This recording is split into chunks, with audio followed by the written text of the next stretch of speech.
Okay guys, welcome back to the channel, and in today's video, I'm going to be doing a review of Star Wars Squadrons.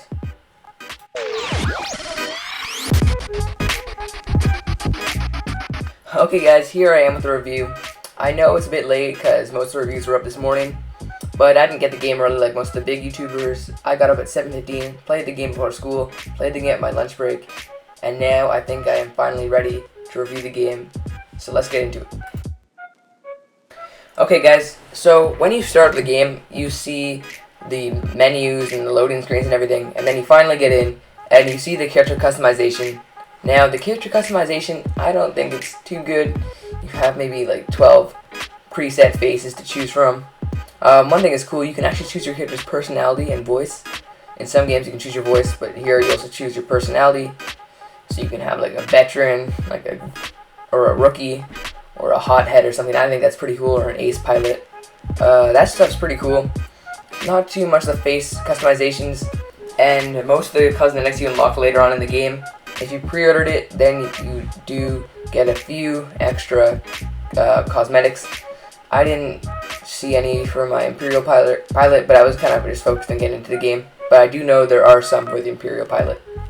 So after that, you're just going to start out the campaign. The first chapter of the campaign, it's more of a tutorial, honestly. But I think it's really cool. It's a good way to introduce you into the mechanics of the game without just telling you what to do. They had a bit of story and purpose into teaching you the game, and that's when you just realize how good this game looks.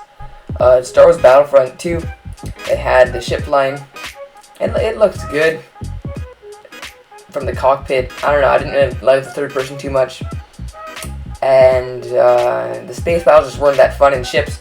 I did like shooting down at people, but the controls were just not very good. I did not think they were very good. But this game is so much different. It's not just Battlefront 2 ship flying with a new name. It is like a whole new game, and I know they said that, but trust me, it's crazy. So first of all, it's only first person, which I like because it's more immersive, and everyone's getting the same experience. And the ship just controls totally differently. It's more not realistic because of course Star Wars isn't real, but it's more true to the Star Wars series. You can divert your power to shields and engines and stuff like they're always talking about in the movie. It makes you feel like you're in the movie. I know people are probably going to say that a lot, but it really does feel like it. You have all the controls that you hear them talk about in the movie. I think it's really cool. So yeah, the first tutorial part is really good. Then it just drops you into the menu, and you have multiplayer. You have two multiplayer modes, which you might not think is a lot, but I think they're pretty good. So you have Team Deathmatch. That's what it is. I can't really remember what it's called. It was pretty early in the morning. But you have Team Deathmatch and Fleet Battles. Team Deathmatch is just first to get 30 kills wins. It does take a bit longer than you think because you're in ships, and the time to kill is obviously much longer than just like a Battlefront or just a shooter game. And you have Fleet Battles, which I think will be the main thing played. So it's a 5v5, and you're trying to take out the enemy fleet. You gotta take out 2 ships, and then the big one. It's really cool, and you battle for it. It's actually the gameplay on screen. You can see up top there is the time. Then there's also that bar with the red and white. So that is how much morale your side has, and when your morale reaches full, that means you can start attacking the other team. Then they got to try to get it back. I think it's a really cool system, and it's really fun to go in on those attack runs with your whole team together. I really enjoyed that. I only tried like maybe half a match of Team Deathmatch and I had to go. It was good. I'm still not very good at the game yet. It might take a bit longer. I had to get the review out though. But it was very fun. Of course, this game is just great. And I didn't get to try all the ships. I think I tried 2 each. Can't remember what they're called. But they were good. They felt different, that's for sure. And that's what you want. Like even the inside. So I tried one ship in the Rebel Alliance. It's like that one long one. Can't remember what it's called, sorry. But I was more like in the X-Wing, you're like centered. But in this one I was onto the left because there's another seat next to you, which I think is just really cool. The detail put into that. It was a bit weird actually. I died a lot with that ship, so I had to switch back.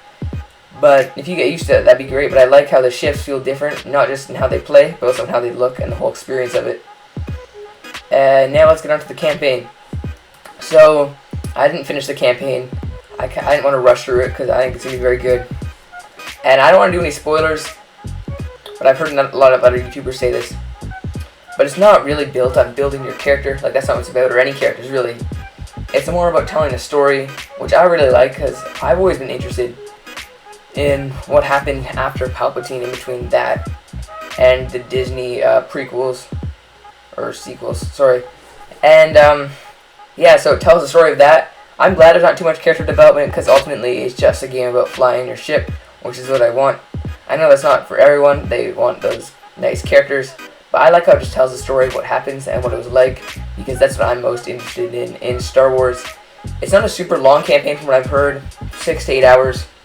I mean, that's good, that's a few sittings, and the first mission was very fun. There was a lot of good stuff there. The voice acting sounds good. Your guy barely talks. Maybe when they take someone out, they'll like celebrate a bit. That's about it. But that's fine. I wasn't wishing that my guy talked more. That was definitely not something I thought of. Another thing I noticed, so in the campaign, there was a lot of really nice set pieces for you to battle on. You know, in multiplayer, sometimes, like let's say, for example, in Battlefront 2, sometimes if you're facing someone really good, it doesn't feel like Star Wars too much when they're rolling around and everything. But in multiplayer so far, I think it's really still felt like you're in Star Wars and you're in a big dogfight in space. Like the game really always immerses you, just to how well they control, like just like how the ships control, just like Star Wars. I think it's really cool. So I'm not gonna give a final number to this game. I think it's really good because I think it really all depends. Like yeah, you get a number, but I'm just gonna recommend it to a certain group of people who I think will enjoy this game. So I think that if you really liked Battlefront 2 and you like Star Wars, then this game, if you like Star Wars, just get this game.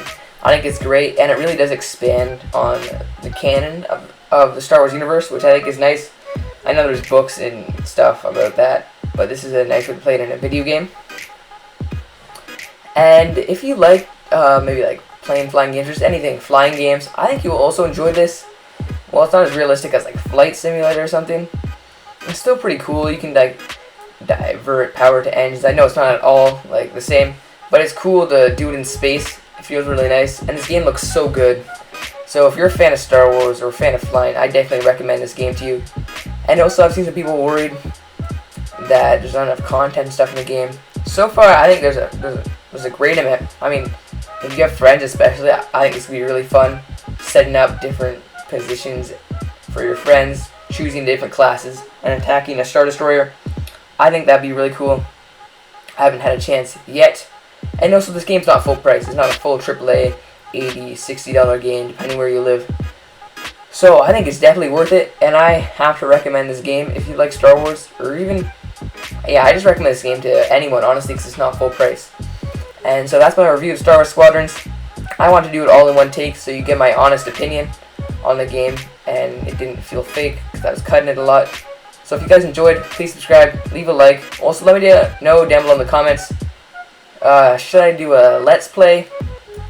Because I'm thinking of doing one. I have to sort some stuff out though first. Some technical difficulties. I tried to film a bit on my Xbox for Let's Play. It didn't really work out. So let me know down below in the comments. And if you want, I will definitely start a Let's Play. I hope you guys enjoyed the video, and I hope you guys have a good day.